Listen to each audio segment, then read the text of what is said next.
Harry and Meghan, I don't particularly like talking about them anymore. I think it's become it's just a relentless kind of Groundhog Day thing, really. There's one word that keeps coming back to me about these two. It's about privacy. They've been to court. They've spent millions of, well, probably taxpayers' money talking about privacy. And now we've got a video of her twerking in a black dress with a lump. And there's video footage of it.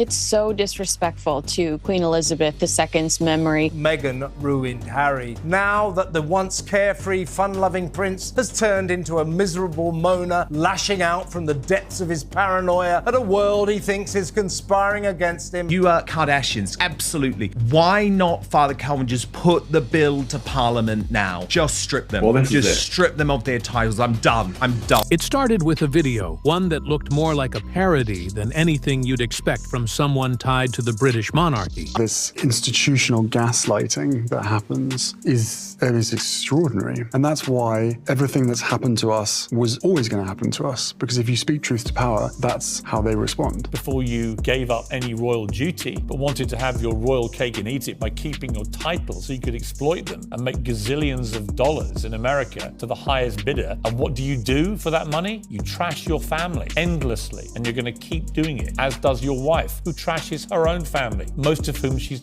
A hospital room. Meghan Markle, dressed in black, twerking, laughing, squatting, moving with the ease of someone far removed from the late stages of pregnancy. Behind her, Prince Harry, smiling and dancing along to lyrics about being a baby mama and chasing child support. Then that whole dancing, that kinky coochie hoochie dancing that she is doing is disgusting.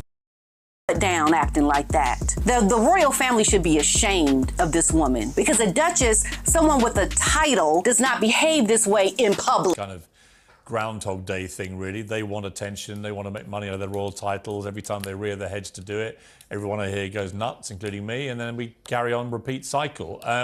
What is going on with them in America? At first, people weren't sure if it was real. Some thought it was AI-generated, a deep fake, or a comedy sketch. But no, it was real. And it hit social media like a slap in the face. Within hours, it had gone viral. Within days, it had turned from a bizarre clip into something more, something darker. Meghan wasn't twerking. She was shaking loose what little class she had left. So if King Charles or Prince William do want this to happen, now is the time to make it happen over this next 4 years while there's still a Labour government in power. This wasn't just a misstep. It wasn't just bad optics. It was the moment an old conspiracy was dragged from the shadows of Reddit threads and gossip blogs into mainstream daylight. The question people had whispered for years was suddenly being asked aloud, and this time, no one was laughing it off. Was Meghan Markle ever actually pregnant? That single question, once too weird for mainstream headlines, had become the headline. Sent a bloke or some friend of hers from it, and it said, present from HRH, the Duchess of Sussex. So she's lying. Yeah, she's gaslighting. She's lying. Absolutely. And this is just another one of those examples of Harry and Meghan disrespecting the Queen. I know she is no longer here, but that does not mean that the rules don't apply to you any longer. And behind it lay a tangled web of accusations, rules of succession, constitutional chaos, and a public that was rapidly running out of patience. This isn't just about a video. This is about what happens when one moment shatters the illusion of royalty and forces everyone to ask what's real and what's been staged from the start. Markle is now accused of breaking the agreement with the late Queen after podcast revelation, with the compliments of HRH, which is Her Royal Highness, the Duchess of Sussex. And it's all about trust. They excluded Meghan Markle from the Sandringham Summit because they were afraid she would secretly record the meeting and release it to the media. There is no trust when it comes to Prince Harry. The rumors didn't start with the video. Let's get that clear. Ever since Meghan Markle first appeared in public with her baby bump back when she was pregnant with Archie, people noticed things that didn't add up. The bump seemed to shift. It folded strangely when she sat down. In some photos, it looked unusually high. In others, it dropped low. And no matter how far along she was claimed to be, Meghan moved with the flexibility of someone in early pregnancy, or not pregnant at all. Wanting to exploit their royal titles, I think it stinks. titles. And I think what King Charles should do, he should just strip them of the titles. Let them go off and be, celebrities, that's fine. But don't do it in the name of our royal family. The only thing HRH stands for in association with Meghan Markle is her ruthless homewreckerness.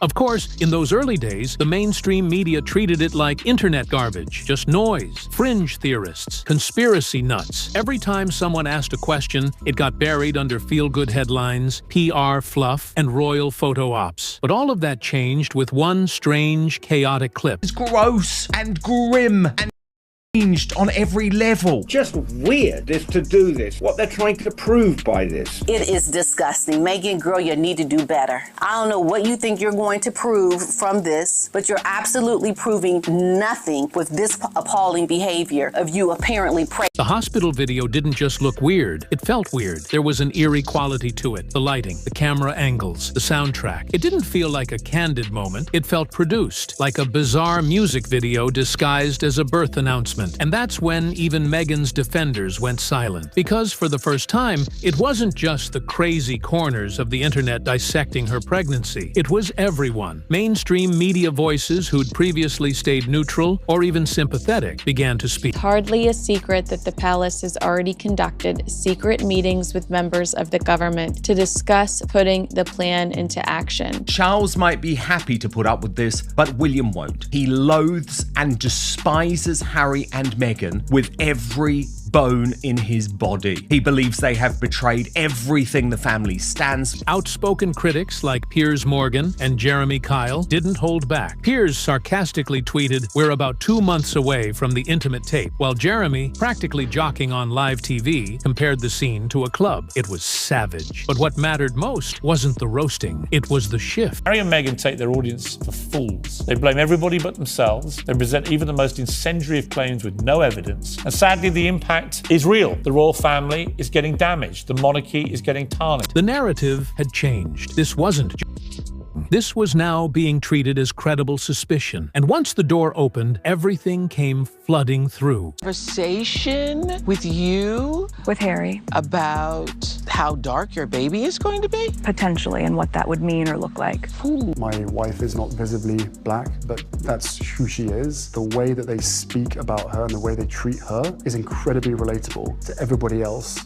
Suddenly, past footage was back in circulation. Slow motion clips of Meghan sitting, her bump folding unnaturally. Images of her holding her stomach, only for it to shift like a padded costume. Online sleuths started comparing bump shapes from different public appearances. The inconsistencies were hard to ignore, especially when seen side by side. Doctors, nurses, mothers, all joined the conversation. Harry allowing a video like that so private to be put into the public domain to try and make some sort of point is equally awful. Never before seen pics of the kids. They only did that so they could get more press. Honestly, they want to keep their kids out of the press, they want to keep them safe, but they constantly want to just throw a little bit so we're like, ooh, a rare peek at their kids. But Meghan is willing to show pictures of her kids. I think it just depends on how many zeros are at the end of the check. One nurse tweeted, "That IV line's all wrong. That's not a delivery room setup." Another commented, "No woman in labor is squatting and twerking like that." And from mothers who'd carried full-term pregnancies came the same verdict. That doesn't look or move like a real belly. It was like watching a dam break. For years, people had been told to ignore the signs, to trust the narrative, to treat it all as tabloid nonsense. But now, it was on full display, and suddenly, questioning it didn't feel crazy anymore. But this isn't just about fake bumps, weird videos, or internet speculation. This is about power. And in the world of the British monarchy, power comes with rules. Old, ironclad rules. One of them? Royal children must be born of the body, naturally birthed by a royal, to remain in the line of succession. It's a simple requirement, but one that carries massive weight. If Meghan did use a surrogate secretly and failed to disclose it publicly, that's not just deception. That could render Archie and Lilibet ineligible for royal titles, official recognition, and their place in the royal hierarchy. This turns the conversation from gossip to something far more serious, a constitutional question. Suddenly, this isn't just cringe content, it's a potential crisis. And the more people watched that video, the less it looked like a celebration, and the more it looked like a smokescreen. Meghan, dancing in dramatic lighting to lyrics about being a baby mama who does whatever she wants, seemed disconnected from the image she once tried to sell. The dutiful, private, respectful Duchess who fled the UK for peace and dignity. How do you reconcile that image with this video? You don't. And that's why even her past defenders started backing away. Then came the international response. Alexandra Marshall, an ambassador for Australia's constitutional monarchy, didn't mince words. She called the video a nightmare and warned that anti-monarchists would use it as ammunition to argue the monarchy is nothing but a circus. She wasn't alone. Norman Fenton, a respected mathematics professor, stepped in with a cold, calculated observation. He didn't roast. He didn't speculate. He simply said, "This bump doesn't behave like a real pregnancy. It's inconsistent with full-term physical behavior." That statement hit harder than the tabloid headlines. It wasn't emotional. It was logical, and it rattled people. This isn't a theory anymore. It's a question of legitimacy, and that's why it won't go away. Behind the scenes, even palace staffers reportedly began to murmur off the record. "We've protected them for too long," one said. "This isn't about media bias anymore. It's about national trust." And that's where the conversation took a darker turn. Because if this isn't just bad judgment, if this was deliberate deception, the implications ripple all the way up the royal chain. This is no longer just Meghan's scandal. It's the royal family's reckoning. This isn't just about Meghan Markle's image or whether a video looked weird. It's about the rules, ancient, unyielding rules that govern who gets to be royal and who doesn't. Under British law and long-standing royal tradition, for a child to be in the official line of succession, they must be born of the body of a legitimate royal or royal spouse. In plain English, no surrogates, no stand-ins, no secrets. Birth must be natural, verifiable, and, if necessary, auditable. That's not a social rule. That's a constitutional one. And it's where this story stops being just gossip and starts brushing up against a legal and historical wall. Now, imagine this. If it were somehow proven, or even strongly suggested, that Meghan used a surrogate and kept that information private, her children, Archie and Lilibet, could theoretically be disqualified from royal standing. Not just the titles, not just the honors. The very idea of being in line for the throne would be wiped out. That's how serious this gets. And the palace? So far, it said nothing. No confirmation, no denial, no legal explanation to shut down the speculation, just silence. And in that silence, the internet has begun doing what it does best. Digging. Birth certificates, oddly generic. Hospital documentation, non-existent. Photographs from the supposed day of delivery, carefully curated. There's no candid shot, no casual photo of Meghan holding her newborn with wires, monitors, hospital tags. None of the organic messiness that real births involve. Everything was polished, presented, and always slightly off-center from reality. Even supporters of the monarchy have started to feel that something doesn't sit right. And the more this video circulates, the louder the questions grow. Not just about whether Meghan was pregnant, but about why the royal family would allow this kind of ambiguity to go unchecked. Because here's the uncomfortable truth. If Meghan faked a pregnancy and passed off a surrogate-born child as a direct heir, it's not just personal deception. It would be viewed as royal fraud. And if the monarchy doesn't address it, then they're complicit, or worse, covering it up. It's not a small issue anymore. It's a storm brewing at the intersection of law and legacy. And every hour that passes without a statement from Buckingham Palace, the public's trust erodes just a little more. Because this isn't just Meghan's mess. It's threatening the entire framework of royal legitimacy. For most viral scandals, public opinion is split between fans and critics. But this time, something strange happened. The medical community began to weigh in, and they weren't whispering. They were speaking loud and clear. As the hospital room video spread across platforms, nurses, doctors, midwives, even mothers who'd recently given birth started posting comments, videos, and breakdowns. Their verdict? Something was off. One nurse with 12 years of maternity ward experience posted, "That's not a labor and delivery room. The bed positioning is wrong. The fourth line is incorrectly placed. Nothing about that setup looks real." Another commented, "I've helped hundreds of women give birth. No one overdue is moving like that. Twerking? Squatting? That's just not how the human human body works in that condition. And it wasn't just the setting, it was the bump itself. In slow-motion replays and zoom-ins, the bump seemed too stiff, too round. It didn't shift naturally with movement. It didn't respond to gravity the way a real pregnant belly does. Viewers caught moments where it bounced, slid, or jiggled. Things that real pregnant women said would be physically impossible that far along. One woman wrote, "I carried twins. That belly looks like it came from Amazon, not from a womb." Others pointed out strange inconsistencies across different appearances. Meghan's bump size seemed to fluctuate, not gradually over months, but from one event to another. In one clip, it sat high and firm. Days later, it drooped low and appeared soft. Then it was suddenly gone entirely. Side-by-side comparisons started flooding TikTok and YouTube, and the differences were stark. Even Norman Fenton, a mathematics professor, not a doctor, but known for applying statistical analysis to forensic questions, offered a chillingly neutral take. "This bump doesn't behave like a full-term pregnancy," he said flatly. "No exaggeration, no emotion, just logic." But perhaps the most exposing observation came not from a headline, but from a screenshot, a freeze frame of Meghan bending forward with ease, holding her belly, smiling into the camera, her dress stretched, but the bump didn't shift, didn't compress, didn't change, almost like it wasn't attached to her body at all. At that point, even some of Meghan's previous supporters began falling silent. The defenses dried up. No one was jumping in to say it was taken out of context. No one was explaining away the medical oddities, because for once, there was no easy explanation. And Meghan? Still no comment. The silence was deafening, because if this video had been leaked without her knowledge, surely she would have said something, denied it, discredited it, but she didn't. And that silence has now become its own kind of evidence, because silence, when everyone's watching, isn't just quiet, it's strategic. And that made people start asking a new question. Not, was this fake, but why now? For years, the mainstream media treated Meghan and Harry like delicate glass, tiptoeing around controversy, carefully filtering criticism, and often portraying them as victims of a cold, outdated royal machine. But after the video, that glass shattered. What started as hushed speculation online spilled over into mainstream platforms, and it wasn't subtle. Anchors who once praised Meghan's poise were now questioning her judgment. Journalists who had refused to touch the pregnancy rumors were suddenly referencing them publicly. And critics who had always held back, they went in hard. Piers,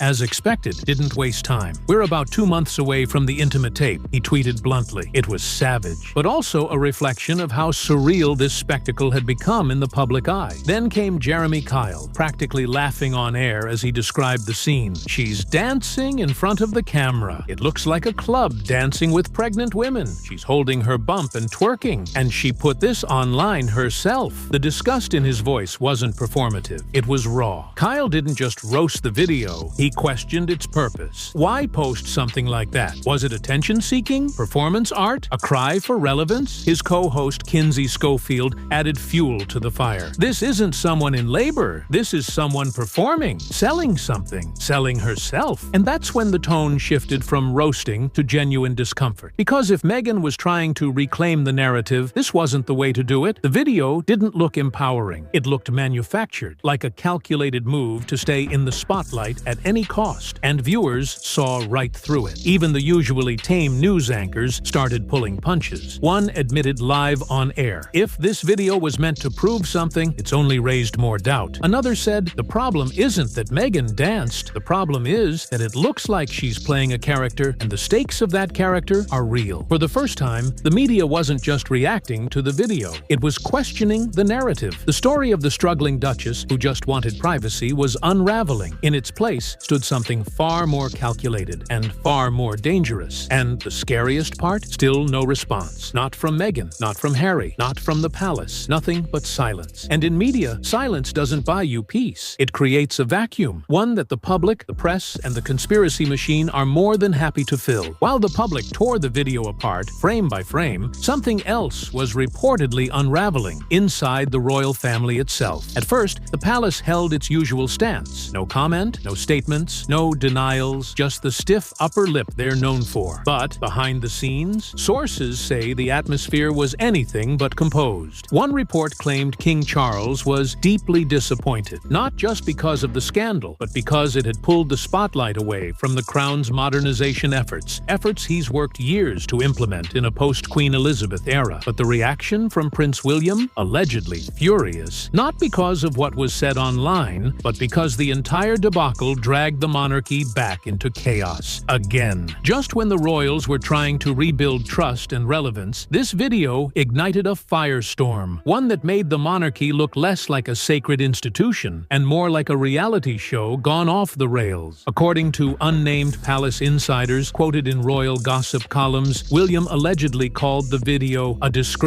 to everything Mom stood for. And that's not hyperbole. For someone like William, who spent his adult life carefully preserving the dignity of Princess Diana's legacy, seeing Meghan, a royal by marriage, performing in a faux labor TikTok-style video might have felt like a betrayal. But that was only the beginning of the damage. Royal biographers began rewriting chapters. Books in progress suddenly took on new urgency. Entire sections were revised to reflect what now seemed like credible conspiracies. Theories that had once been treated as fringe were now being openly explored. Even palace staffers reportedly broke their silence. One, speaking off the record, said, "We've protected them for too long. This isn't about media bias anymore. It's about national trust." And then came the most jarring rumor yet. Prince Harry was considering dropping the Windsor name altogether and reverting to Spencer, his mother's maiden name. Whether true or not, the mere suggestion sent shockwaves through royal circles. Why would he do that? Was it damage control? Was he trying to distance himself from the monarchy or from Meghan? Some speculated it was a preemptive move, anticipating further scandal. Others believed it was Harry's way of reclaiming an identity separate from the institution he now seemed to resent. Whatever the reason, the message was clear. The fracture was growing. And this time, it wasn't just between Harry and his family. It was between the institution and the people. Petitions started gaining momentum. Activists began calling for official inquiries. Some demanded the Sussex children be removed from the royal family's official website. Others wanted titles stripped until birth records and medical proof could be presented. What began as a bizarre video had evolved into a full-blown crisis of confidence. And all the palace had done? Nothing. But in a scandal this loud, silence isn't neutrality. It's complicity. And the longer that silence stretched, the more the public began to ask, what else have they been hiding? What started as an awkward video turned into something much bigger, a battle for the truth. And this time, the public wasn't just gossiping, they were organizing. Online petitions gained traction almost overnight. One called for an official royal inquiry into Meghan's pregnancies. Another demanded that Archie and Lilibet be temporarily removed from the royal family's website until clear medical verification was provided. A third, more aggressive petition called for an immediate suspension of their titles until Buckingham Palace could confirm whether the children were, in fact, born of the body as required by succession law. What had been labeled conspiracy a few years ago was now trending and no longer dismissed. Legal experts stepped forward, not just to throw fuel on the fire, but to explain why this might actually matter. One constitutional lawyer explained it like this: if a member of the royal family misleads the public about a birth, particularly in matters related to succession, that's not personal. That's institutional deception. It's unprecedented. Others echoed the same warning. If it were ever confirmed that surrogacy had been used without public disclosure, it would put not just the children's status at risk, but the credibility of the monarchy itself. Suddenly, what once felt like fan theories from royal watchers had real weight. These weren't just social media sleuths now. Academics, legal analysts, and constitutional historians were questioning the same thing. If they lied about this, what else did they lie about? The global reaction was no less intense. In Australia, where debates about leaving the monarchy have always simmered beneath the surface, the video was ammunition. Republican leaders pointed to the hospital room performance as the ultimate proof that the monarchy had become a farce, a celebrity machine clinging to outdated privilege and staged narratives. Ambassadors, journalists, and professors from multiple Commonwealth nations began asking the same question: do we still believe in this institution? Or have we just been pretending it's something it no longer is? That's when something even more chilling began to happen. People who had never questioned the royal family before, elderly monarchists, journalists who'd covered the royals for decades, started expressing real doubt. This wasn't roasting anymore. This was a trust crisis. And every time Meghan stayed silent, and every time the palace refused to comment, that crisis deepened, because silence might protect a brand, but it doesn't protect faith. And that faith, it was crumbling. And then, just as the pressure reached its peak, nothing. No press release, no public denial, email, no carefully worded Instagram caption about privacy or letting people believe what they want. Nothing from Meghan, nothing from Harry, nothing from the palace. And that silence, it wasn't calming anyone down. Because at this point, silence wasn't just mysterious, it was strategic. Was Meghan waiting for the outrage to pass, letting the storm burn itself out? Or was the silence a kind of power play, a signal that she didn't owe anyone an explanation? But the longer it dragged on, the more people began asking, if this wasn't staged, why hasn't she said anything? If this was taken out of context, where's the correction? If this is all just roasting, why is Buckingham Palace acting like it's dangerous? In the vacuum of response, the theories didn't fade. They grew louder. Some speculated the video was old, a bizarre performance filmed years ago and suddenly posted now as a desperate grab for relevance. Others believed it was a calculated distraction, a move to hijack media cycles before an upcoming royal event, biography, or investigation. And then there were those who believed something darker, that this wasn't a blunder, but a message. To whom? That's what no one could agree on. But one thing was clear. Meghan's image, the once untouchable royal outsider, the bold American reformer, was collapsing in real time. And yet, still no word, no press conference, no interview, no rebuttal. Just the echo of a black dress, a camera phone, a hospital room, and a world left staring. For many, this wasn't just the end of the Meghan fantasy. It was the moment they stopped believing in the royal family at all. Because if something this bizarre, strategic, and unsettling could happen, and no one from the palace had the guts to say a single word about it, then what exactly have they been covering up all this time? The questions are still hanging, the silence is still deafening, and the trust, that's already gone.